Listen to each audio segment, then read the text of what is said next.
પ્રતિભા હોય છે.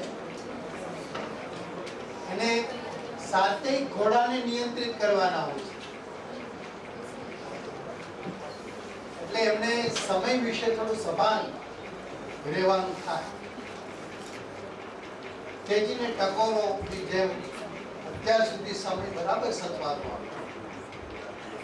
વક્તવ્ય વિશે અંગ્રેજી વિદ્વાનનું વિધાન છે, મને જરૂર ટાંકવું ગમે.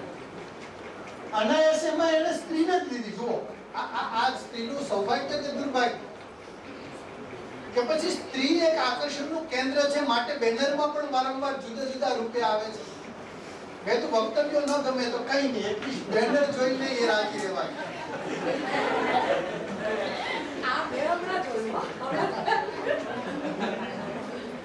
અંગ્રેજ વિદ્વાનનું વિધાન છે કે વક્તવ્ય કેવું હોવું જોઈએ, તેને સરસ વાત કે સુંદર યુવતીના મિની સ્કર્ટ જેવું.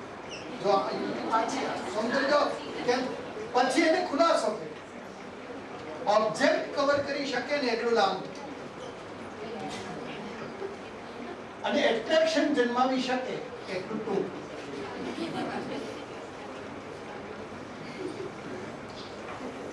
સ્ત્રી તો જુદા જુદા રૂપે પ્રવેશે છે. સાસુ વહુની લડાઈ, જો નવલકથામાં સ્ત્રી કઈ રીતે પ્રવેશે, સાસુ વહુની લડાઈ આરંભ જ ત્યાંથી લડાઈથી થાય છે.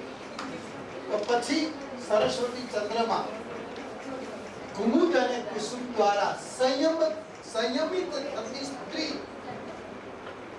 કઈ રીતે લીલુડી ધરતીમાં ધરતી રૂપે, આ ધરતીમાં તો મને સતત બેન આ પહેલા ફળતી શબ્દ સંભળાય. જે ફળતી છે ને એ જ ધરતી છે. મિત્ર પછી વેસ્ટલેન્ડ છે, એલિયટ કરાવે વેસ્ટલેન્ડ નકામી. આપણે ત્યાં માતૃત્વનો મહિમા છે. જે સ્ત્રી પુત્રને જન્મ આપી શકે તે સ્ત્રી છે. સ્ત્રી જો પાછી નહીતર તો વાંજિયા મેળા રે મારે દોઢ. લોક સાહિત્યમાં બધું સમૃદ્ધ છે, આખી બેઠક થઈ શકે. ફળતી, ફળવંતી, અફળ નહીં. એની સામે માતૃત્વનો મહિમા આજે વાત કરીને મેં, પણ એક જ વિધાન મને એની વિરુદ્ધે જવું બહુ ગમે. હું હંમેશા જુદી સાઈડમાં વિચારું. માતૃત્વનો મહિમા કરનારા આપણે બળાત્કારે માતા બનેલી સ્ત્રીને તો અડધું કરીએ છીએ, બાળકનો પણ સ્વીકાર કરતા નથી. તો આ ડ્યુઅલ પોલિસી સામે વાંધો છે સ્ત્રીને, સ્ત્રીને. અને એમાંથી આ સૂર જન્મ્યો છે. નણંદને યાદ કર્યા. નણંદ શબ્દ પણ કેવો છે, નંદ, તેને જોઈને આનંદ જ ન થાય. કઈ સ્ત્રીને નણંદ પ્રત્યે સ્નેહ ભાવ હશે. સ્ત્રી માત્ર રાશિથી જ જોવાય છે. રાશિના ગુણધર્મ અને જ્યોતિષી અનામણાય તો વિદ્વાન સર્ચ અધ્યાપક ડોક્ટરે નેશન પ્રાપ્ત કરેલા. એટલે કન્યાનું મને જન્માક્ષર બતાવ્યું કે આ મેચ થાય છે મારા જન્માક્ષર સાથે. અધ્યાપક રાશિમાં બીજી બધી રીતે અનુકૂળ છે, શિક્ષિત છે, સંસ્કારી છે. એટલે પરોક્ષ હું એમ પણ કહું છું, હું આ પણ જોવા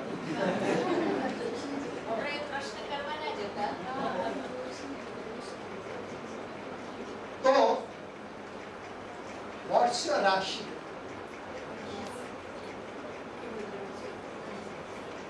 મને યાદ આવે મિસ્ટર યોગેશ પટેલનું વેવિશા, અને એ જ સર્જકની કુમારની અગાશી યાદ. સંયોજકનું કામ છે વિરોધસ કે મૂળક અને સહાયક એ જોડીને અને પછીથી નવા ક્ષેત્રમાં પ્રવેશ. અમારે એક અહીંથી ગયા હમણાં ગઢવી સાહેબ, અંગ્રેજીના અધ્યાપક, સારા અનુવાદક અને ગુજરાતી સાહિત્યના ખૂબ અમર. ના ડોક્ટર નીના શર્મા હિન્દીમાં છે, હિન્દી ભાષી છે. એમના સંશોધન, એમના વિવેચનો, એમના વક્તવ્યો, એમનું સર્જન, કવિતાઓ લખી છે. અને મેરે હિસ્સે કી ધૂપ ઉપન્યાસ જે થર્ડ જેન્ડર છે એને કેન્દ્રમાં રાખી અને દેશની ઘણી યુનિવર્સિટીઓમાં સહાયક અભ્યાસક્રમ તરીકે અને રિસર્ચરે એના સંદર્ભ તરીકે લીધી છે. સજ્જ ભાવકો છે માટે હું આ વાત કરી. કુમારની અગાશી દિશા જો નામ ન ભૂલતો હોઉં તો સગાઈ થઈ છે અને પ્રસન્ન છે કારણ કે પુરુષ એટલે કે પતિ રૂપાળો છે, હેન્ડસમ છે, વેલ સેટેડ છે. પછી ખબર પડે છે પરણ્યા પછી કે આ પુરુષના જીવનમાં હું પ્રથમ સ્ત્રી નથી અને ભાંગી પડે. પુરુષને આ અધિકાર, એમાંથી બદલાની ભાવના જન્મે કે જો મારા જીવનમાં તો પ્રથમ પુરુષ છે પણ એના જીવનમાં હું ચોથી પાંચમી સ્ત્રી તરીકે પ્રવેશી છું. હવે હું એને કરી બતાવીશ. મારા જીવનમાં હું એવો પુરુષ લાવીશ, એવો પુરુષ શોધીશ કે જે મારા માટે પ્રથમ, એટલે એના માટે હું પ્રથમ હોઉં. એવા પુરુષની શોધમાં એ નવલકથા આગળ વધે કે જેના માટે આ નાયિકા નિશા પ્રથમ સ્ત્રી બની રહે અને કરે છે. આજુબાજુ વાળા તો પુરુષો બધા અનેક રંગી હતા, એ તો સફળ ન થઈ. કુંવારો શોધવો પડે, કુંવારામાં ઘણા બાદ બાકી થઈ. પછી જોયું કે હા 12 વર્ષનો ઉછરી રહેલો આ દિયર 18 પહોંચ્યો છે અને એની તરફ પેલો પોતાના તરફ આકર્ષાય, એ ચેષ્ટાઓ શરૂ થાય, એને આકર્ષે, એની સાથે જોડાય, શરીર સંબંધે અને ગર્વ લે કે હા હું પણ એવી સ્ત્રી છું કે કોઈ પુરુષના જીવનમાં પ્રથમ સ્ત્રી બની. આ પ્રકારે સાહિત્ય આપણું કઈ રીતે વિકસે છે. અને ગુજરાતી નવલકથામાં સ્ત્રી દ્વારા લખાયેલી પહેલી નવલકથા સ્ત્રી દ્વારા કદલીવન 1946 વિનોદિની બેનની યાદ આવે કેટલી યાત્રા લાંબી છે કે નહીં, બહુ આગળ વધી શકાય હજુ પણ. મારે તો એ ચંદા, એ બેઠી, કેટલા પાત્ર યાદ આવે. સરસ મજાનો ઉપક્રમ, હાઇલાઇટ્સ નિશ્ચિત સમય મર્યાદામાં એમણે રજૂ કરી આપ્યો નિયતિબેને. આભાર સૌ સામાન્ય છે. અને હવે લય કવિતામાં સ્ત્રી કઈ રીતે પ્રવેશે છે પૂર્વે અને પછી અને આજે.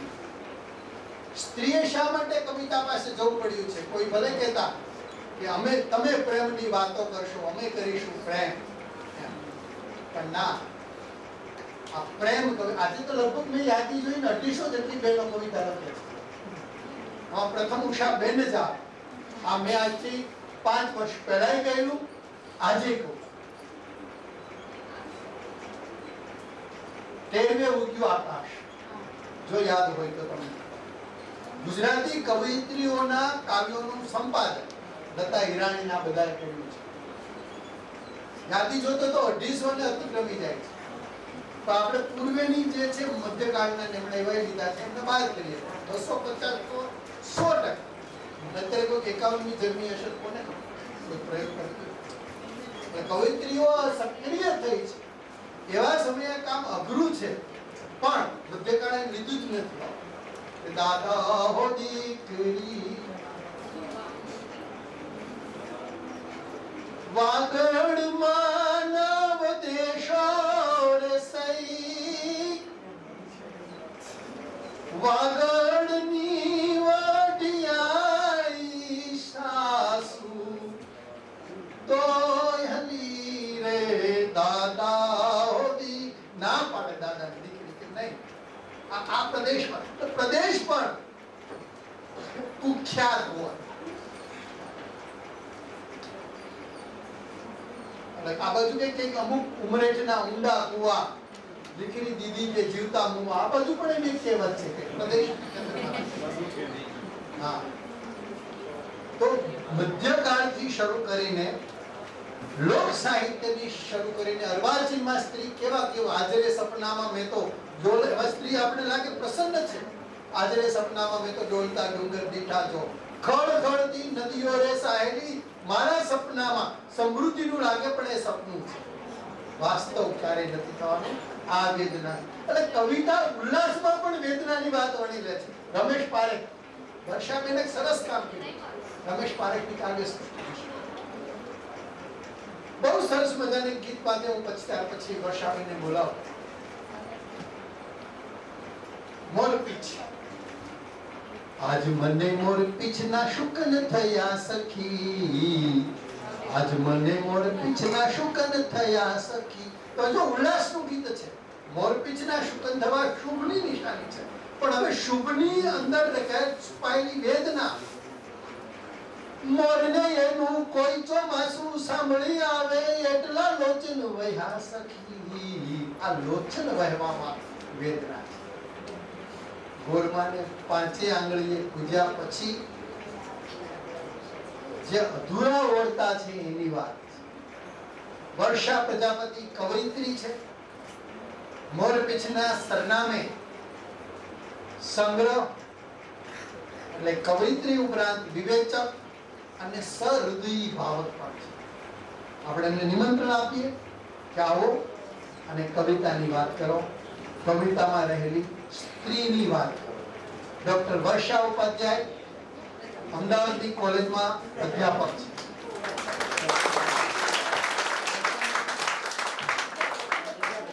વર્ષા પ્રજાપતિ. મંચસ્થ આદરણીય ઉષાબેન ઉપાધ્યાય, મારા સખી નિયતિબેન અંતાણી અને ગુણવંત વ્યાસ સાહેબ, આપ સર્વ વિદ્યાર્થીઓ તથા અધ્યાપક મિત્રો, ગુજરાતી કવિતામાં નારી છબી આ વિષય થીસીસ જેટલો છે. આ એટલા માટે હું કહું છું થીસીસ જેટલો છે કે એક પીએચડી નો વિષય આમાંથી નીકળી શકે એમ છે. અને મને તો આમાંથી પણ બીજા 2 વિષય મળે છે. જો અહીં શોધાર્થીઓ હોય, એમફિલ પીએચડી ના મિત્રો જો અહીંયા હોય તો આ વિષય બહુ સુંદર છે. મેં આખા મુદ્દાને આવી રીતે 2 રીતે જોયા છે. આમ તો મારે ભારતીય નારી રત્નોની ભૂમિકાથી વાત કરવી હતી, પણ અગાઉ ઉષાબેને એની વાત કરી, ગાર્ગીને યાદ કરી, મૈત્રેયને યાદ કરી, અરુંધતીને યાદ કરી, માં સીતાને પણ આપણે યાદ કરીએ, દ્રૌપદીને યાદ કરીએ અને રાધા રાણીને પણ યાદ કરીએ. કોઈ પ્રેમની સમર્પણ દેવી છે તો કોઈ દાંપત્ય જીવનમાં માત્ર પતિ માટે જીવેલી એવી સીતા દેવી છે. તો દૈવીય તત્વોની જ્યારે વાત કરીએ ત્યારે પણ સ્ત્રી અવતાર લીધો છે. અને જ્યારે સ્ત્રી તરીકે, એક સામાન્ય માનવી તરીકે જ્યારે સ્ત્રી આ ધરતી પર આવી છે ત્યારે પણ એની સાથે સમાજ જોડાયેલો છે, પરિવાર જોડાયેલો છે. અને એ દૃષ્ટિથી મધ્યકાળમાં આપણે ત્યાં ઘણું સાહિત્ય આવ્યું. થોડાક ઉદાહરણ એવા આપવા છે મારે કે મધ્યકાળમાં પણ એવી 2-3 કવિત્રીઓ છે કે જેમણે કૃષ્ણબાઈ હોય કે પૂરીબાઈ હોય, ગંગા સતી પાનબાઈ હોય. જેમ સાસુ વહુની લડાઈ એક ઉદાહરણ છે ને નવલકથામાં લડાઈ, પણ ગંગા સતીએ પાનબાઈને અધ્યાત્મના ઉપદેશ આપ્યો. આપણે ત્યાં જતી સતીની પરંપરા છે. જતી સતીની પરંપરા હોવાને કારણે માત્ર પતિ એટલે કે પુરુષ જ આ જ્ઞાન ગંગામાં નથી રહેતો, સ્ત્રી એની સહિયારી છે. એટલે આપણે ત્યાં જતી સતીનો મહિમા છે. તો આ ઉદાહરણ પણ એક ઉત્તમ છે, ગંગા સતી. તોરલને પણ યાદ કરીએ અને મૈનાવતીને પણ યાદ કરીએ. તો મધ્યકાળના આ એવા પાત્રો છે જેને આપણે કદી ભૂલી શકીએ નહીં. પણ મેં કહ્યું ને કે હું આખા અભ્યાસને 2 મુદ્દામાં એવી રીતે જોઉં છું કે પુરુષ દ્વારા નારીનું આલેખન અને સ્ત્રી દ્વારા સ્ત્રીનું આલેખન. આ દૃષ્ટિએ થીસીસના આ 2 વિષય સુંદર બની શકે છે, કેમ કે એમાં ખાસું કામ તમને મળી શકે એમ છે. ઘણા બધા પુસ્તકો એની પર છે જેમાંથી તમે પસાર થાવ. આપણે ત્યાં વાર્તામાં પણ મેડમ કદાચ આવું એક પુસ્તક થયું હશે, પુરુષની વ્યક્તિની દ્રષ્ટિએ સ્ત્રીનું આલેખન. તો આ આપણે કેવી રીતે ભૂલી શકીએ? કારણ કે સ્ત્રી છે તો એ સુંદર છે અને એને જોનારો વર્ગ મહત્તમ પુરુષ છે. અને એટલે સૌંદર્ય બોધની કવિતા આપણે ત્યાં સૌથી વધારે સ્ત્રીઓ માટે આવે. યુગ પ્રમાણે આપણે વાત કરીએ તો સૌપ્રથમ સુધારક યુગની વાત કરવી હોય તો ગીતાબેન પરીખનું એક સરસ પુસ્તક છે 70 ગુજરાતી કવિત્રીઓ. બહુ સુંદર પુસ્તક અને એ એમનો મહાશોધ નિબંધ છે, પીએચડી થીસીસ છે અને એના પરથી આખું પુસ્તક તરીકે પ્રકાશિત એમણે કર્યું છે, જેમાં 1960 થી લઈને 1982 ના તબક્કા સુધીની 70 કવિત્રીઓને એમની કવિતાઓને સરસ રીતે સંશોધનાત્મક દૃષ્ટિકોણથી આલેખન કર્યું છે. એમનું એક બીજું પણ પુસ્તક છે અને એ છે કાવ્ય સ્પંદિતા. આ બે પુસ્તકમાંથી દરેક શોધાર્થીઓએ એટલે પસાર થવું જોઈએ કે તમને ખ્યાલ આવશે કે આ જે કાળ છે 1960 થી 1982 સુધીનો જે કાળ છે એ કયો છે ગુજરાતી સાહિત્યમાં ઇતિહાસની દ્રષ્ટિએ. તમે એને અનુગાંધી યુગ, ગાંધી યુગ અને પછી આધુનિક યુગની શરૂઆત સમજી શકો છો. એ કાળ છે જેમાં 70 કવિત્રીઓનો અભ્યાસ કાવ્ય સંગ્રહમાં ક્યાં ક્યાં કેવી રીતે આવે છે તે તેમણે મૂક્યું છે. હવે ફરીથી પેલા મુદ્દા પર આવું છું કે પુરુષની દ્રષ્ટિએ નારીનું આલેખન અને સ્ત્રીઓની દ્રષ્ટિએ નારીનું આલેખન. તો પુરુષની દ્રષ્ટિએ જ્યારે નારી આલેખનની વાત આવે તો આપણે આપણા સુધારક યુગ, પંડિત યુગ અને ગાંધી યુગ સુધી અટકવું પડે. એ એટલા માટે કે આ બંને સંદર્ભ પુસ્તકોમાં એક માહિતી મને મળી કે પારસી કવિયત્રી અલીબાઈ એ સુધારક યુગની પ્રથમ કવિયત્રી છે. સુધારક યુગની હું વાત કરું છું, બરાબર. આજે ઇતિહાસમાં આપણે આટલા બધા પુરુષ લેખકો કવિઓને જાણીએ છીએ, સમજીએ છીએ, ભણવામાં ક્યાંક ને ક્યાંક અભ્યાસક્રમમાં આવે છે, પણ સુધારક યુગની કઈ કવિયત્રીનું નામ છે? એમ તો તેમાં સુશીલાબેનની પણ વાત છે, ઘણી બધી કવિયત્રીઓ છે, બાઈ એસ્તર એમનો પણ નામ ઉલ્લેખ છે. પંડિત યુગની વાત કરીએ તો પંડિત યુગમાં પણ એક આખો સમૂહ આ પુસ્તકમાં મૂકેલો છે. એટલે જો સાલ પ્રમાણે એમના પુસ્તકોનું વર્ણન કરેલું છે એમણે. હવે પંડિત યુગમાં ખાસ બે પ્રમુખ કવિની વાત કરીશ, એક નાનાલાલ અને ઓટાકર. પણ એ કવિતાના દૃષ્ટાંત મેં અહીંયા રાખ્યા છે. હવે નાનાલાલ અને ઓટાકર સૌથી વધારે સુંદર રીતે સ્ત્રીઓનું આલેખન કરે છે, નારી ભાવનું આલેખન કરે છે. એટલે પુરુષની દ્રષ્ટિએ સ્ત્રી શું છે એવી રીતે. આ જે સમાજની વાત, જે કૃતિની વાત કરું, લેખકની વાત કરું છું એ પંડિત યુગના છે અને એ સમયે એવા પ્રશ્નો હતા. આપણે જેમ ગોવર્ધન રામ કુમુદ કે કુસુમની જ્યારે વાત કરતા હોય તો એમાં સમર્પણ ભાવ બતાવે છે. એનું કારણ કે એના પરિબળો છે જે તે યુગના, અને એ હંમેશા કોઈ પણ સર્જક પર પ્રભાવિત થતા હોય છે અને સર્જક એનું ચાલક બળ હોય છે. એવી રીતે કવિની પણ આપણે વાત કરીએ છીએ. તો નાનાલાલ સૌથી વધારે સ્ત્રી દાક્ષિણ એમાં માનનારા અને એકદમ એમ કહેવાય ને કે પત્ની પ્રત્યે બહુ જ સુંદર ભાવ રાખનારા, પ્રતિદિન કવિતામાં પોતાનો સમય આપનારા એવા નાનાલાલ કેવા સરસ સરસ કાવ્યો આપે છે. ભક્તિ ભાવના પણ કાવ્યો લખે અને હરિના દર્શન, જેમાં હવે કથનોક્તિની વાત આવશે અહીંયા. જુઓ, પુરુષ લખે છે પણ ક્યાંય જેમ કે પરીખ કહે છે ને, હરિવાર મુજને હરી ગયો, એમાં એ પુરુષ ભાવ છે. પણ અહીં તો નાનાલાલની જે સ્ત્રી ઉક્તિ છે એનું નિરૂપણ છે. એવા દ્રષ્ટાંતો લઈ શકાય આપણે. કાંતને પણ ન ભૂલે અને કલાપીને પણ ન ભૂલે. કલાપીએ તો પોતાના અંગત જીવનને જ ઠાલવી દીધું છે પોતાની રચનાઓમાં. એટલે શોભના હોય કે રમા હોય એને ઉદ્દેશીને એમણે પ્રતિકાત્મક રચનાઓ પણ આપી છે અને ગઝલમાં પણ એનું નિરૂપણ સનમને કે સનમની શોધમાં કર્યું છે. નાનાલાલ એમની એક રચના છે વીરની વિદાય.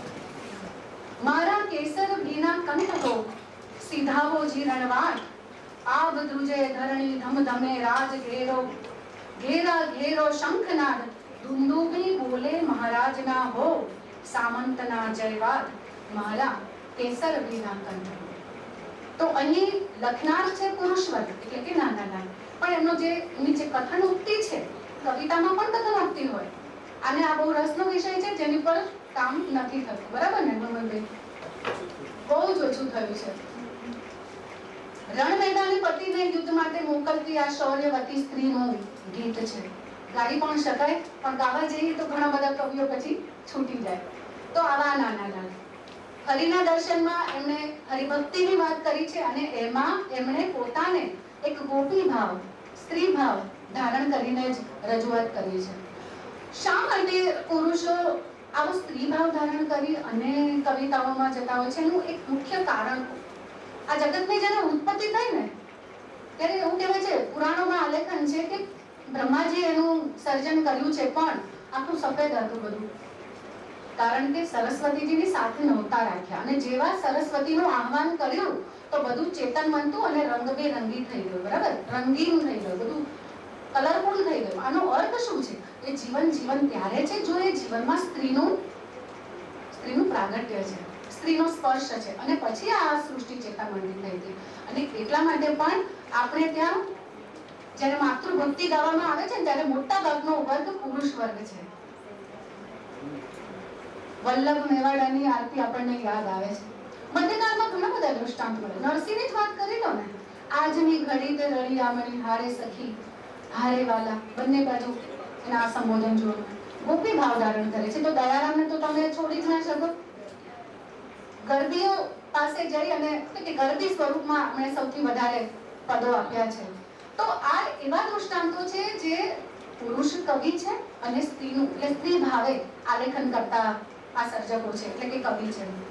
કોટાકરની વાત કરીએ તો એમણે પણ પોતાના કાવ્યોમાં કાવ્યમંજરી, એમાં કવિતા સરિત, કાવ્ય સરિતા એવા બે ભાગ છે એમના. અને એમાં સૌથી વધારે માતૃભાવના, ભાભી, નણંદ, એટલે જે સમાજ જેને કહેવાય, સામાજિક પાત્રો જે કહેવાય સ્ત્રીના, એ બધાને ધ્યાનમાં રાખી અને સર્જન કવિતાઓનું કર્યું છે એમણે. મને એમનું આ ગીત બહુ જ ગમે છે. તમુકે વસંત કુંજ કોકિલા રે લોલ, ઘરમાં ભાભીના એવા ગીત રે, ભાભીના ભાવ મને ભીંજવે રે લોલ. આ જ રાગ અહીં બિલકુલ બીજું ગીત એમનું જે જનની ગાવે છે કે મીઠા મીઠા મધુને મીઠા રે લોલ, મીઠા મધુને મીઠા રે લોલ, એથી મીઠી મોરી બાત રે જનની છોડ સકે નહીં જડે રે લોલ. જનની કાવ્ય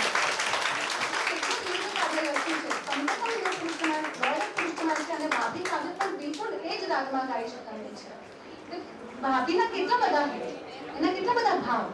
એ ઘરમાં આવી છે ત્યારે એ માત્ર પોતાના પતિની નથી, કંઠની નથી, એના સાસુની પણ છે, નણંદની પણ છે, દિયરની પણ છે. એ ગીતની કથનોક્તિ પર આખા ગીતમાં તમે ક્લોઝ રીડિંગમાં જશો તો તમને એમ નહીં ખબર પડે કે એ નણંદે લખ્યું છે કે દિયરે લખ્યું છે. તો આ પણ એક રસનો વિષય છે. આપણે હજી એમાં ઊંડા નથી જતા કે જ્યારે આ ગીતો આવે છે ત્યારે કોણ બોલી રહ્યું છે. કાંતની વાત કરીએ તો દેવ્યાની, રતિને પ્રાર્થના, પ્રિયાને પ્રાર્થના, તો કલાપીએ શોભના અને રમાને ધ્યાનમાં રાખીને આવા પંડિત યુગના દ્રષ્ટાંતો આપી શકાય છે. ગાંધી યુગમાં બહુ ઓછું આલેખન થયું છે. એનું એક કારણ છે, કારણ કે રાષ્ટ્રભાવના તે સમયે સૌથી પ્રબળ હતી, એટલે બહુ ઓછા સર્જકોએ નારી કેન્દ્રી રચનાઓ આપી છે, નારી ભાવનું જેમાં આલેખન કર્યું હોય. બરાબર. પણ ક્યાંક ને ક્યાંક ઉમાશંકર જોશીએ મંથરા વિશેનું કાવ્ય લખ્યું, કે કુબ્જા વિશેનું કાવ્ય લખ્યું, કે પછી સુંદરામે લખ્યું મેરે પિયા મેં કછું નહીં જાણું મેં તો ચુપ ચુપ ચાહ રહી. અહીંયા પણ આ જ કથનોક્તિ પુરુષ લખે છે. કોને લખે છે? સ્ત્રી ભાવે લખે છે. આપણે ત્યાં નાનાલાલના જે નાના નાના રાસ, એની પદો જુઓ તમે તો મોટા ભાગે તેમાં તમને સ્ત્રીનો જ અવાજ મળશે કે સ્ત્રીએ લખ્યું છે. તમે જો કોઈને સર્જકનું નામ ખબર ન હોય તો પહેલી દ્રષ્ટિએ એમ લાગે કે કોઈ મધ્યકાળની કૃતિ હશે, એવું પણ લાગે. કદાચ મીરાબાઈએ લખ્યું હશે, એવું પણ લાગે. પણ બિલકુલ નહીં, કારણ કે કૃષ્ણ પાસે જવું હોય તો ગોપી ભાવ ધારણ કરવો પડે, પછી એ પુરુષ હોય તો પણ આ ભાવ એની સાથે જોડાયેલો છે. અને એટલે મધ્યકાળનો એ જે ભાવ છે એ છેક નાના લાલ સુધી લંબાઈને અને ક્યાંક ને ક્યાંક સુંદરમમાં પણ આપણને ઘૂંટાતો જોવા મળે છે. ગોવર્ધન નામની ગાંધીયુગના આવા બહુ ઓછા સર્જકો મને કવિઓ મળ્યા કે જેમાં હું આના વિશે બહુ કવિતાઓ શોધી નહીં શકી. પણ આપણે અનુગાંધી યુગની હવે વાત કરીએ ને તો અનુગાંધી યુગની તો કવિતાનો મૂળ હેતુ જ સૌંદર્ય છે. મૂળ હેતુ જ સૌંદર્ય છે. સૌંદર્યને ધ્યાનમાં રાખીને જ નાયિકાઓના વર્ણન થયા છે. પછી એ પ્રહલાદ પારેખ હોય, પ્રિયકાંત મણિયાર હોય, જગદીશ જોશી હોય, રેણીબાઈ પુરોહિત હોય, રાજેન્દ્ર શાહ હોય, જયંત પાઠક હોય, ઉષ્ણસ હોય, કે પછી આપણે થોડાક આગળ, કેમ કે અનુગાંધી યુગનો જે તબક્કો છે એ અને આધુનિક કાળ બહુ નજીક છે. એટલે જન્મ્યા હોય અનુગાંધી યુગમાં અને સર્જન કર્યું હોય આધુનિક કાળમાં, આવું પણ છે આપણે. અને ગાંધી યુગમાં જન્મ્યા હોય અને અનુગાંધી યુગમાં સર્જન કર્યું તો તમે સર્જક તરીકે કવિને કયા તબક્કામાં મૂકશો? આપણે એને બંને રીતે ઇતિહાસમાં આવી નોંધ બહુ ધ્યાનપાત્ર નીવડે તેવી છે. વિદ્યાર્થીઓને પણ આવા અવારનવાર પ્રશ્નો થતા હશે કે આ કવિ કયા યુગના છે. તો અનુગાંધી યુગની વાત કરીએ ત્યારે રાજેન્દ્ર શાહ એના ઘણા કાવ્યોમાં ક્યાંક ને ક્યાંક સુંદર નારીભાવ રજૂ કર્યો છે. તને જોઈ જોઈ તોય તું અજાણે, જાણે બીજને ઝરૂખડે ઝૂકી તે પૂર્ણિમા, ઝાઝેલો ઘૂમટો તાણી, તને જોઈ જોઈ તોય તું અજાણે. આપણું જે ટાઇટલ છે ને નારી તારા નવલા, આ એવું છે. આજે પણ આપણને હજી પણ થોડાક સમય 10 વર્ષ જશે ને તો આ મુદ્દો ખતમ નહીં થાય, કારણ એના નવલા રૂપની વાત છે. કયા નવલા રૂપ? તો મેં તમને પહેલા જ કીધું, જતી સતીનું રૂપ તો છે જ, એનું સતીનું રૂપ તો છે જ. આજે આ સતી કેટલી પ્રબળ થઈ છે તમને છેક આધુનિકોત્તર કાળમાં જોવા મળશે. કેમ એવું છે? કેમ કે અનુગાંધી યુગમાં સૌથી વધારે સૌંદર્યબોધની કવિતા આવી. ભારત દેશને આઝાદી મળી એના પછીના આપણે એ મુદ્દામાં નહીં જઈએ, નહીં તો વિષયાંતર થઈ જશે, પણ ધીરે ધીરે જે સૌંદર્ય રાગ આવ્યો એ આ બધા કવિઓમાં સૌથી વધારે પ્રબળ રહ્યો ને એમાંથી આ બધી કવિતાઓ આવી છે. પછી રાજેન્દ્ર શાહ, હળતી ભળતી શૈલી પણ તમને લાગશે. ક્યાંક તમે જયંત પાઠકને વાંચો તો તમને ઉષ્ણસ લાગે, કેમ કે આપણે ત્યાં કવિઓની યુતિ બહુ મળી છે. જયંત પાઠક અને ઉષ્ણસ, રમેશ પારેખ અને અનિલ જોશી, ઉમાશંકર અને સુંદરમ, બરાબર? એવી રીતે રાજેન્દ્ર શાહ અને નિરંજન ભગત, આ એ એવા સમકાલીન કવિઓ છે કે ઓછા વધતા પ્રમાણમાં સૌંદર્યની વાત સહિયારી પણ કરી છે. તો એક આ ઉદાહરણ છે. ઈંધણા વીણવા ગઈ હતી મોરી સૈયર.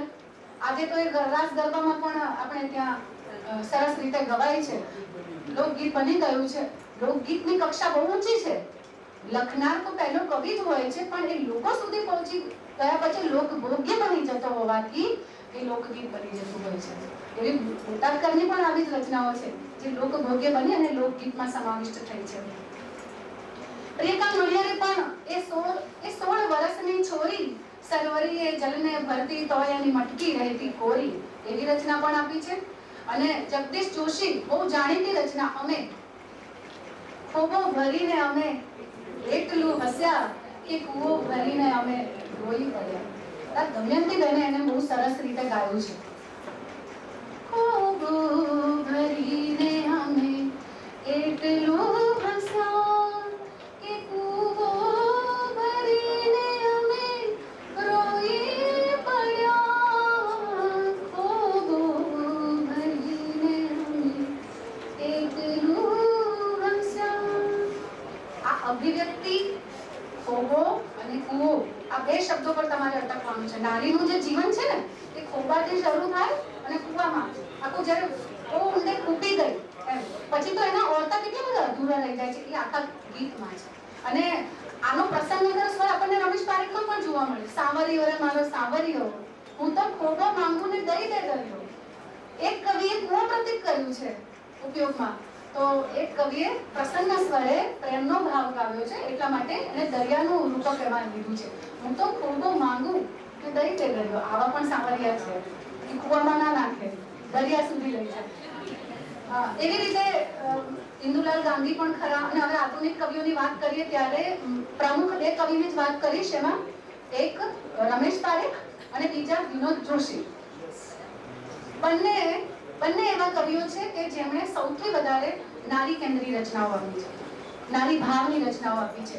અને થર્ડ પર્સન તરીકે નહીં, આપણે ત્યાં નવલકથા અને ટૂંકી વાર્તામાં કથન કેન્દ્રની વાત આવે છે, પણ કવિતામાં જે થર્ડ વોઇસ છે એ પણ અહીંયા તો એવું નથી. અહીંયા તો કવિ પોતાને જ સ્ત્રી ભાવે કથનોક્તિથી કવિતાઓમાં લઈ જાય છે. ગૌર માને પાંચે આંગળીએ પૂજ્યા કે નાગલા ઓછા પડ્યા રે લોલ, કમ્માખે દોથો ભરીને કઈ તાક્યા કે આગલા ઓછા પડ્યા રે લોલ. ઓછું જ પડવાનું છે, પણ સ્ત્રી જેટલું કરે ને એટલું ઓછું છે, પોતાની માટે કે બીજાની માટે. એમ તો આખું જે ગીત છે એમાં છે મોરની પણ વાત આવે છે, છાનકી વાતું કરું રે લોલ.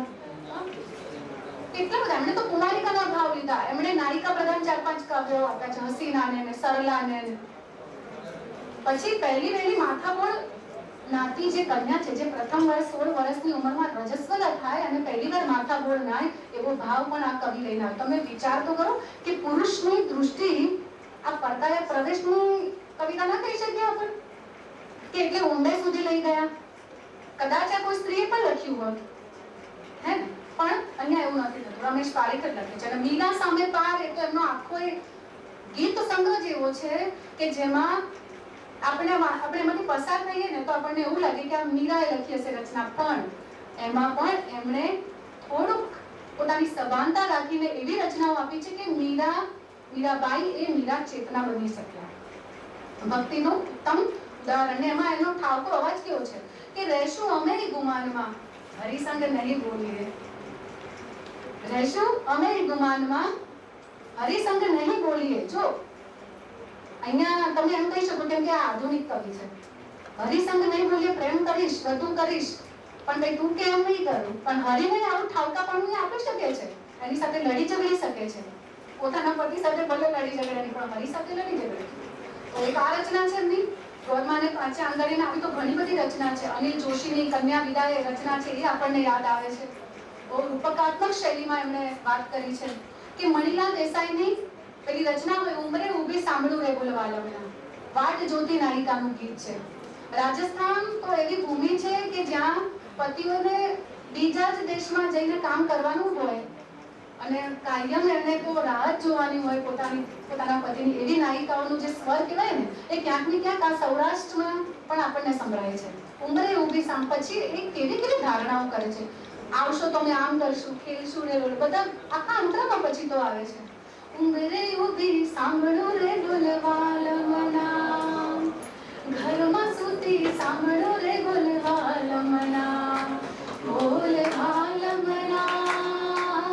ઉંમરે ઊભી સાંભળો રે બોલવાલમના. આ સાંભળવું રે બોલવાલમના આ જે ભણકારું છે એ સતત એના આખા ગીતમાં ઘૂંટાડે છે અને દરેક પ્રવૃત્તિમાં આવે છે. વિનોદ જોશીની રચના આમ તો ઝાલર વાગે ચૂંટણી, બરાબર, એ બે દીર્ઘ રચનાઓ પણ છે. શિખંડી જેવું સરસ મજાનું કાવ્ય આપ્યું છે અને રેશમી ટંકાની રજાઈ એવું હમણાં એનું જે પુસ્તક 2023માં આવ્યું છે એ પણ છે.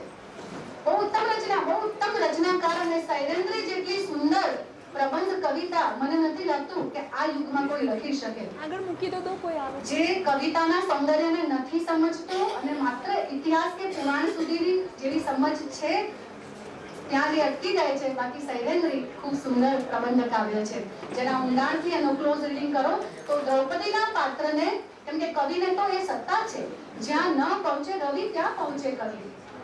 તો એ સર્જન વ્યાપારમાં એ ખૂબ્યા છે. એનું એક સુંદર ગીત. ખડકી ઉઘાડી હું તો અમથી ઊભી હતી, મને ઉંબર લઈ ચાલ્યો બજારમાં.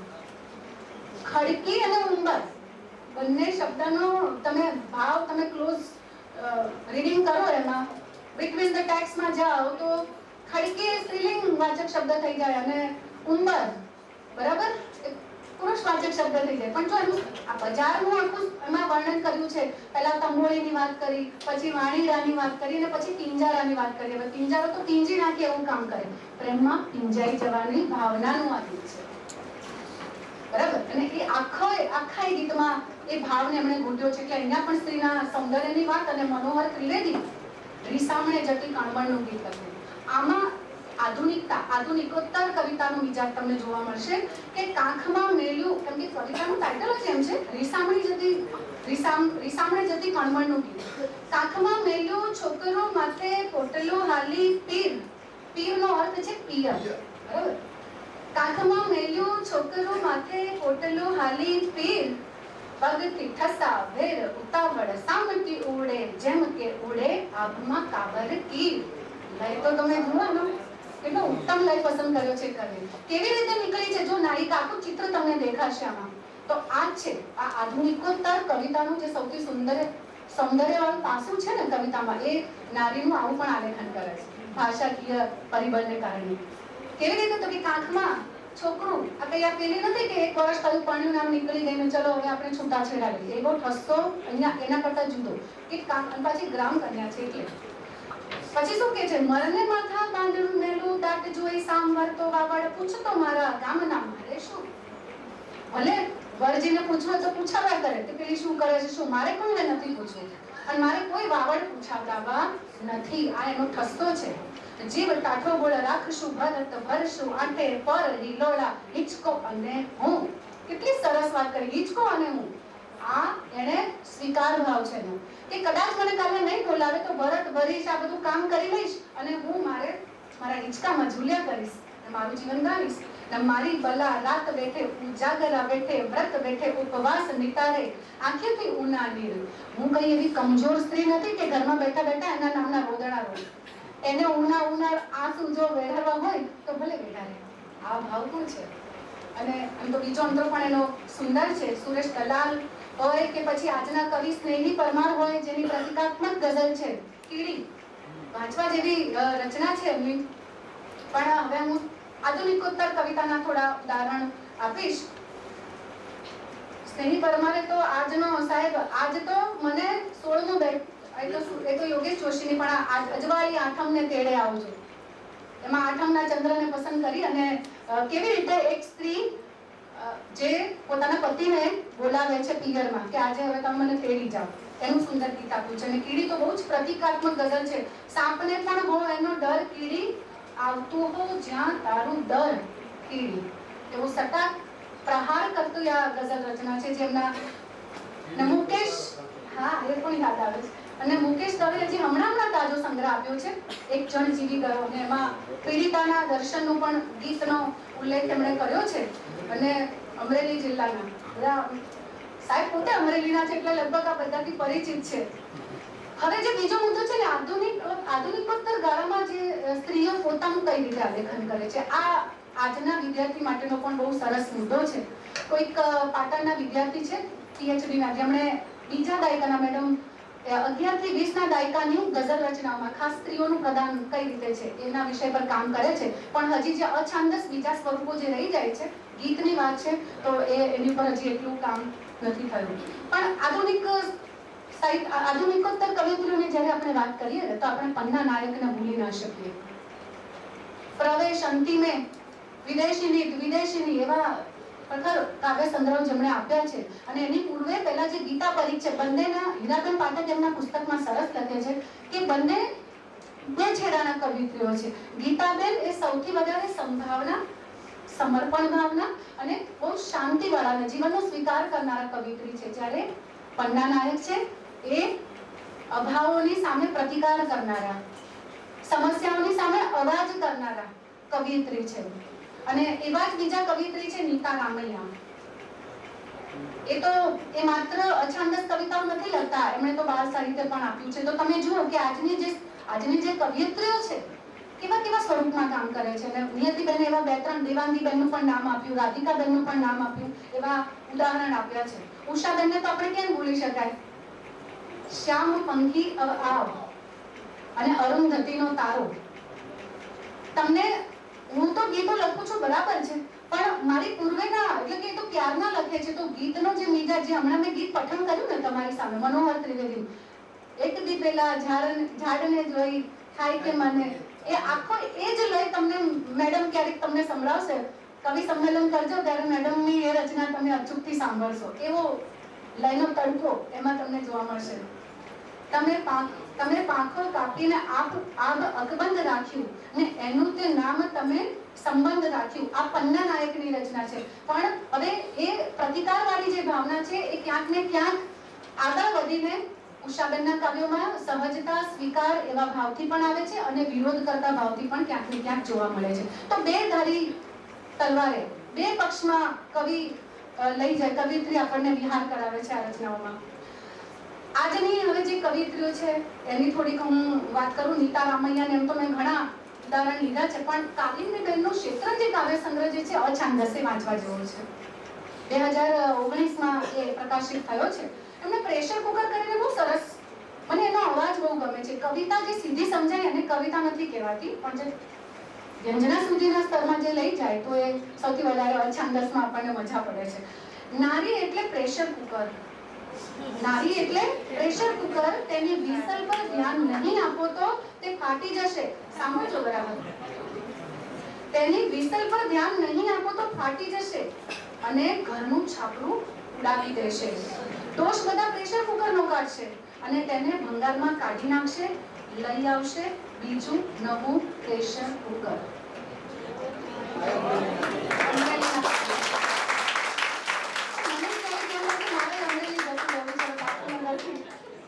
કેમ કે બિલકુલ બિલકુલ, કેમ કે આ એક ઉર્જા છે, દરેક ભૂમિની એક ઉર્જા હોય છે, કવિઓમાં આવતી હોય છે. તો એમનું તો શેત્રંજી જે પોતાના શીર્ષકનું કાવ્ય છે ને એ પણ બહુ સરસ છે ને. લતાબેન હિરાણી જે હમણાં તીર્વે ઉગ્યું આકાશની જે વાત કરી સાહેબે, એનું જે સંપાદન કર્યું છે એક છે ને મેડમ પુસ્તક, હા, એમાં 4 સંપાદક છે. એમાં પહેલું નામ લતાબેનનું નામ છે, પણ જળઝળિયા અને ઝરમર એવા 2 સરસ મજાના આખા 2011 થી 20 એટલે 21મા દાયકાનું 21મી સદીના બીજા દાયકાની કવિતા થઈ. 11 થી 20 આ પણ અભ્યાસનો વિષય છે. સાવ કોરો કાગળ જોઈએ મારે, ને એમાં મારું સ્થાન, મારી દિશા હું જ નક્કી કરું. લીટીઓ દોરી આપે કોઈ મારા રસ્તાની, એ વાત મને મૂળે જ અસ્વીકારે. આ છે પ્રતિકાર. કોઈ મને ચીલો ચાદરીને બતાવે એની મને જરૂર નથી, મારે કોઈ માર્ગદર્શકની જરૂર નથી. આ એમનો મિજાજ છે. તો પછી રાધિકાબેન પટેલ, હું લાગણી નામનો એમનો કાવ્ય સંગ્રહ છે અને બહુ સરસ. મને ભીત જરા પણ પસંદ નથી, કારણ કે મને આકાશ ગમે છે. ભીત અને આકાશ, સ્થૂળથી સૂક્ષ્મમાં જાઓ તમે, એનો વ્યાપ જુઓ તમે. એક બહારથી દેખાય છે અને એક મુક્તિની વાત કરે છે. મને ભીત જરા પણ પસંદ નથી, કારણ કે મને આકાશ ગમે છે. હું કઈ કીડી નથી કે ચાલ્યા કરું હાર બંધ. હું કઈ કીડી નથી કે ચાલ્યા કરું હાર બંધ. હું ગરોળી પણ નથી કે રાહ જોયા કરું. હું ફેંકી દઉં મારા કપાળનો સૂરજ આ ભીત પર તો ક્ષણમાં બધું રાખ. રક્ષાબેન એક સસ્તી કાવ્ય આપે તો વર્ષા પ્રજાપતિ કહે છે કે મોટા મોટા મહેલો જોઈ ઝળહળવાનું નહીં, નાની અમથી ભીત ભલે હો થરથરવાનું નહીં. ને આંસુ ને કહી દીધું છે, આંસુ ને કહી દીધું છે ઝરમરવાનું નહીં. ને ભીડ પડે તો સુકાઈ જાજે, કળગળવાનું નહીં.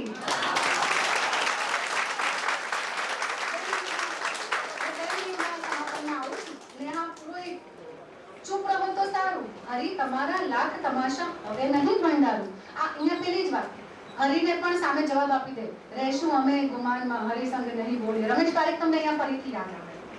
કે પછી દક્ષા વ્યાસ, એમણે ઘરવખરી સંગ્રહ આપ્યો છે. બહુ સરસ રચનાઓ છે એમાં, ઘરવખરી વાંચવા જેવો છે. એમાં એમણે 12 કાવ્યો બહુ સરસ મેડમ લખ્યા છે.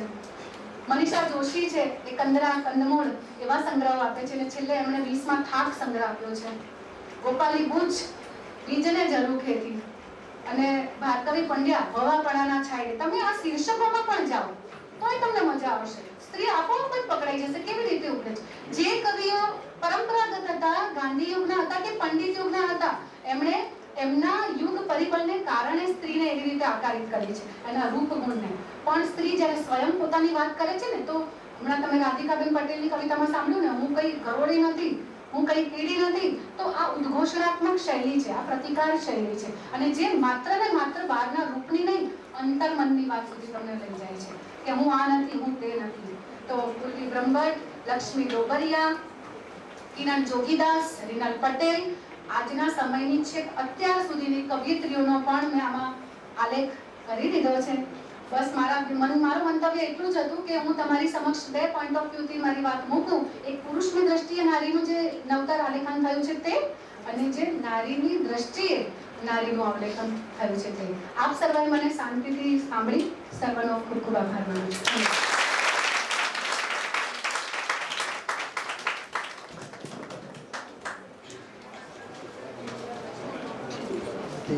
બ્રેક પડશે. એક વર્ષ થયું, પાણીનું નામ નીકળી ગયું, ચલો હવે આપણે છૂટાછેડા લઈએ. એવો ઠસ્સો અહીંયા એના કરતા જુદો કે પાછી ગ્રામ કન્યા છે એટલે. પછી શું કે છે, મરને માથા બાંધણું મેલું દાટ જોઈ સાંભર તો વાવડ પૂછતો મારા ગામના મારે શું. ભલે વરજીને પૂછવા તો પૂછાવ્યા કરે કે પેલી શું કરે છે, શું મારે કોઈને નથી પૂછવું, અને મારે કોઈ વાવડ પૂછાવડાવવા નથી. આ એનો ઠસ્સો છે. જીવ ટાઢો બોળ રાખશું ભરત ભરશું આઠે પર હિલોડા હિચકો અને હું. કેટલી સરસ વાત કરી, હિચકો અને હું.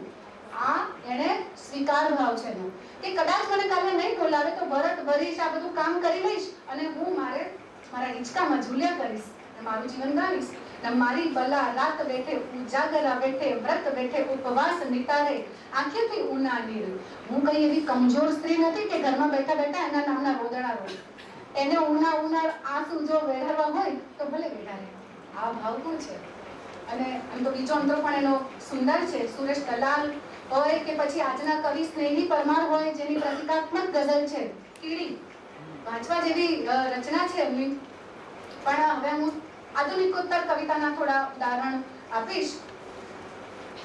સ્નેહી પરમારે તો આજનો સાહેબ, આજ તો મને 16મું બેટ, એ તો યોગેશ જોશીની, પણ અજવાળી આઠમને તેડે આવજો, એમાં આઠમના ચંદ્રને પસંદ કરી અને કેવી રીતે એક સ્ત્રી જે પોતાના પતિને બોલાવે છે પિયરમાં કે આજે હવે તમે મને તેડી જાઓ, એનું સુંદર ગીત આપ્યું છે. અને કીડી તો બહુ જ પ્રતિકાત્મક ગઝલ છે.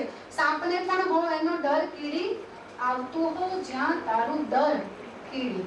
એવો સટાક પ્રહાર કરતું આ ગઝલ રચના છે જેમના મુકેશ, હા એ પણ યાદ આવે છે.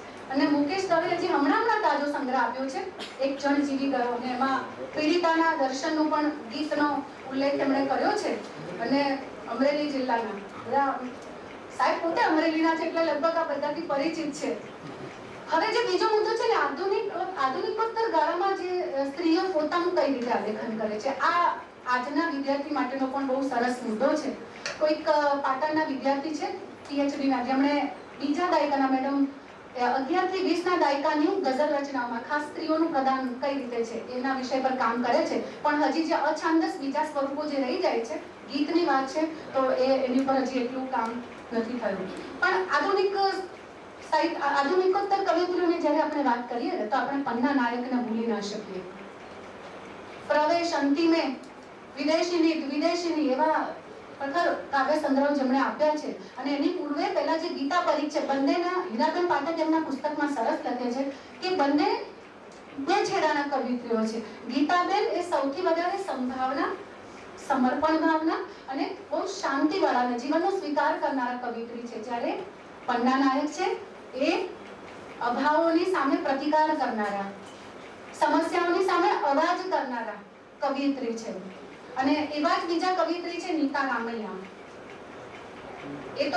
એ માત્ર અછાંદસ કવિતાઓ નથી લખતા, એમણે તો બાળ સાહિત્ય પણ આપ્યું છે. તો તમે જુઓ કે આજની જે કવિયત્રીઓ છે કેવા સ્વરૂપમાં કામ કરે છે. અને નિયતિબેન એવા બે ત્રણ, દેવાંગીબેનનું પણ નામ આપ્યું, રાધિકાબેનનું પણ નામ આપ્યું, એવા ઉદાહરણ આપ્યા છે. ઉષાબેનને તો આપણે કેમ ભૂલી શકાય, શ્યામ પંખી આવ અને અરુંધતીનો તારો. તમને હું તો ગીતો લખું છું બરાબર છે, પણ મારી પૂર્વેના એટલે કે તો પ્યારના લખે છે. તો ગીતનો જે મિજાજ, જે હમણાં મેં ગીત પઠન કર્યું ને તમારી સામે, મનોહર ત્રિવેદી, એક દી પેલા ઝાડને જોઈ થાય કે મને, એ આખો એ જ લય તમને મેડમ ક્યારેક તમને સંભળાવશે, કવિ સંમેલન કરજો ત્યારે મેડમની એ રચના તમે અચૂકથી સાંભળશો. એવો લયનો તડકો એમાં તમને જોવા મળશે. તમે પાંખો કાપીને આબ અકબંધ રાખ્યું ને એનું તે નામ તમે સંબંધ રાખ્યું. આ પન્ના નાયકની રચના છે. પણ હવે એ પ્રતિકારવાળી જે ભાવના છે એ ક્યાંક ને ક્યાંક આગળ વધીને ઉષાબેનના કાવ્યોમાં સહજતા, સ્વીકાર એવા ભાવથી પણ આવે છે અને વિરોધ કરતા ભાવથી પણ ક્યાંક ને ક્યાંક જોવા મળે છે. તો બે ધારી તલવારે, બે પક્ષમાં કવિ લઈ જાય, કવિત્રી આપણને વિહાર કરાવે છે આ રચનાઓમાં. આજની હવે જે કવિત્રીઓ છે એની થોડીક હું વાત કરું. નીતા રામૈયાને એમ તો મેં ઘણા ઉદાહરણ લીધા છે, પણ કાલિંદી બેનનું શેત્રંજી કાવ્ય સંગ્રહ જે છે અછાંદસે વાંચવા જેવો છે. 2019માં એ પ્રકાશિત થયો છે.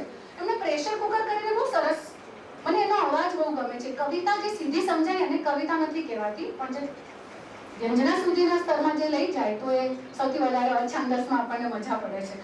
નારી એટલે પ્રેશર કુકર, નારી એટલે પ્રેશર કુકર, તેની વિસલ પર ધ્યાન નહીં આપો તો તે ફાટી જશે. સાંભળજો બરાબર, તેની વિસલ પર ધ્યાન નહીં આપો તો ફાટી જશે અને ઘરનું છાપરું ઉડાવી દેશે. દોષ બધા પ્રેશર કુકરનો કાઢશે અને તેને ભંગારમાં કાઢી નાખશે. લઈ આવશે બીજું નવું પ્રેશર કુકર.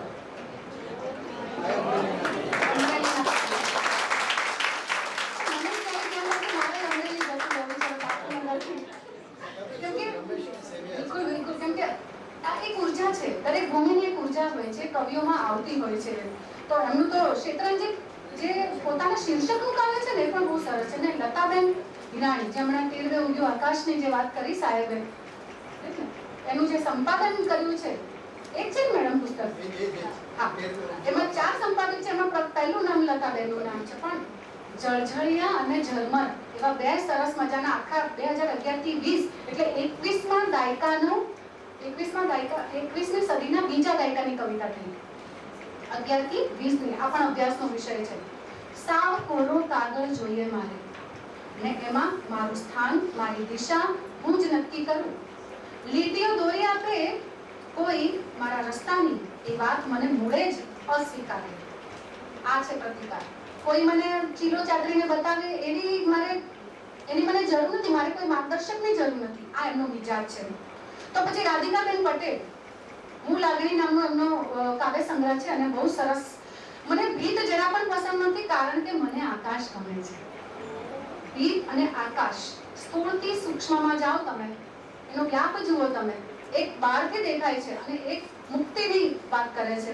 મને ભીત જરા પણ પસંદ નથી, કારણ કે મને આકાશ ગમે છે. હું કઈ કીડી નથી કે ચાલ્યા કરું હાર બંધ. હું કઈ કીડી નથી કે ચાલ્યા કરું હાર બંધ. હું ગરોળી પણ નથી કે રાહ જોયા કરું. હું ફેંકી દઉં મારા કપાળનો સૂરજ, આ ભીત પર તો ક્ષણમાં બધું રાખ. રક્ષાબેન એક સસ્તી કાવ્ય આપે તો વર્ષા પ્રજાપતિ કહે છે કે મોટા મોટા મહેલો જોઈ ઝળહળવાનું નહીં, નાની અમથી ભીત ભલે હો થરથરવાનું નહીં. ને આંસુને મેં કહી દીધું છે, આંસુને મેં કહી દીધું છે ઝરમરવાનું નહીં. ને ભીડ પડે તો સુકાઈ જાજે, કળગળવાનું નહીં.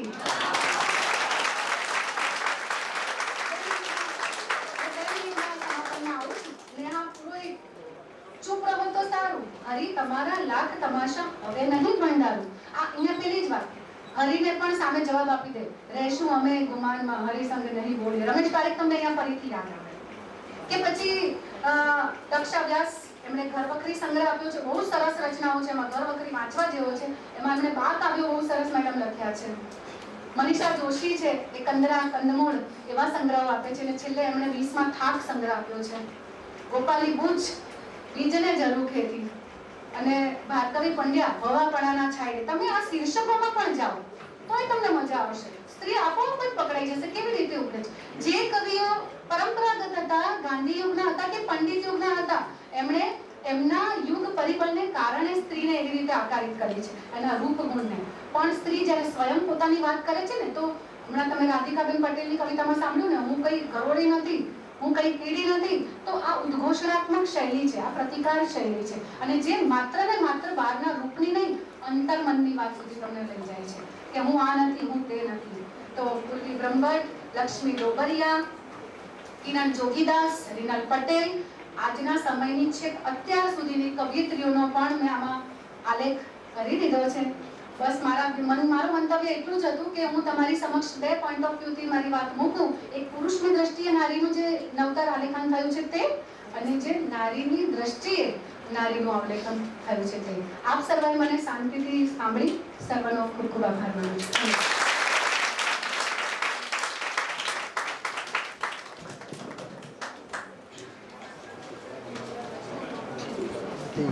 બ્રેક પડશે.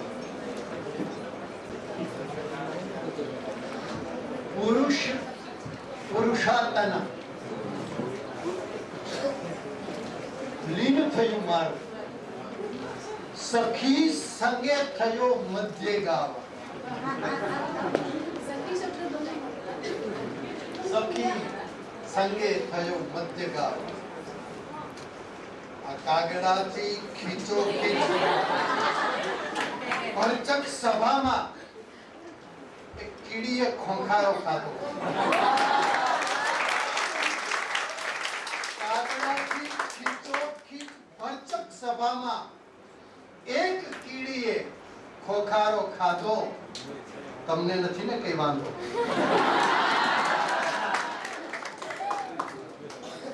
શીલા ફિલ્મોમાં તો બહુ વિચિત્ર રીતે એને ગવાય છે. સુશીલા, આ બહેનોના નામમાં મને છે ને રસ પડે છે. રૂપા, યશોદા, તમે જુઓ તો ખરા, સૌંદર્યલક્ષી અને જાણે કે પુરુષે એના માટે નિશ્ચિત કર્યું એવું ક્ષેત્ર નહીં, આથી બહાર નહીં નીકળતા. પુરુષોમાં માનસિંહ, ગુણવંત, રણજીત, મનોજ, પડછંદ અને પૌરુષી સફળતા વાળા. આ નામ પાછળ પણ પુરુષોનો નામ છે, બહેનોના નામ રાખવા. પણ એકંદરે આ મનીષાબેનની યાદ કરી આ કંદરાથી વિશેષ કર્યું મને. મેઘાણીએ ચારણ કન્યા એક પંક્તિ મને મારા પ્રિય કવિઓ મેઘાણી કથા હમણાં કરી આવ્યું અને આ 31 ની પહેલી તારીખે વડોદરામાં રાત્રિ કાર્યક્રમ છે મેઘાણી અને પછી 26મી જાન્યુઆરી કલાપી વડોદરા 2025 સુધીનું શેડ્યુલ થઈ ગયું. તેમાં એક પંક્તિ મેઘાણી ગમતી હોવા છતાં નથી ગમતી. સિંહને સંદર્ભે નર થઈને નારીથી ભાગ્યો. તમે જો પુરુષ મેઘાણીની અંદર રહેલું પેલું પૌરુષત્વ એને સ્ત્રીનો આદર કર્યો છે. વેવિશાળ હોય કે તૃષિકાર હોય સલામ, પણ પેલું અજાણતા પણ અંદરનો જે પુરુષ છે ને એ જ આ પંક્તિ લખે. નર થઈને નારીથી ભાગ્યો ન ભગાય એમ છે સ્ત્રીને શૌર્યની વાત. પણ એમાં જે પેલો પ્રશ્ન છે ને આવા સંકેતો કવિતામાં એક વાત કવિતા સંદર્ભે જ્યાં સ્ત્રીનો પ્રતિકાર આવ્યો છે ને બેન તમે માર્ક કર્યું જ હશે.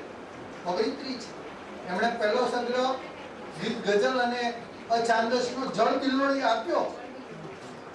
ત્રીજો સંગ્રહ ગીત અને ગઝલનો જ આપ્યો.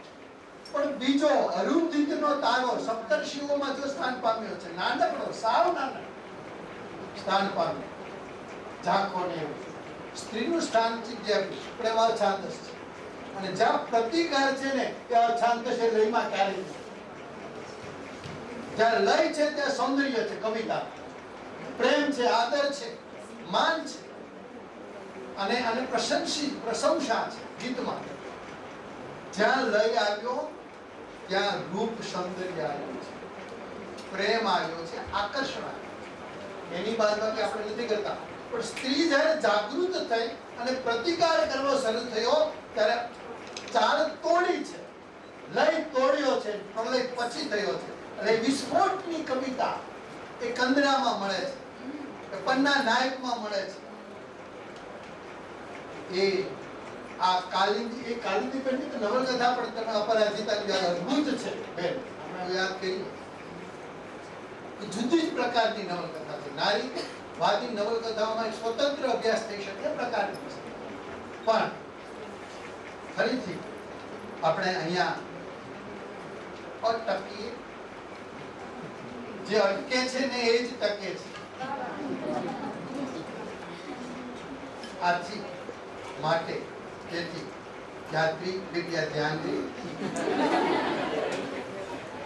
आनंद से चलकर मंजिल तक जाने वाली नारी शक्ति एक्सप्रेस अगले विराम पर करीब 40 मिनट पर रुकेगी. फिर इसकी आगे की यात्रा बढ़ेगी. સૌનો આભાર માનું છું. અકાદમીનો સંસ્થાનો તો હું એક ભાગ છું અને એમાં ભળી જાઉં છું અને ચાહું છું અને આદર કરું છું. પણ આ બધા જ આ પ્રકારની આ સ્તંભો છે. આગ લગી જેના મસ્તક ઊંચા અને પગ પહોંચે પાતા, આ લોક પરંપરા અને એ આજે જીવિત છે એવી નારી શક્તિને બંધું છું અને બિરમું છું. મળીએ ફરીથી આ જ સ્થળે ભોજન બાદ. આપણે મહેમાનોને આદરપૂર્વક હા પુસ્તકાલય જે છે ને આપણું ત્યાં ભજન પણ કરી શકશો, ભોજન પણ કરી ભોજન કરતા કરતા ભજન થશે.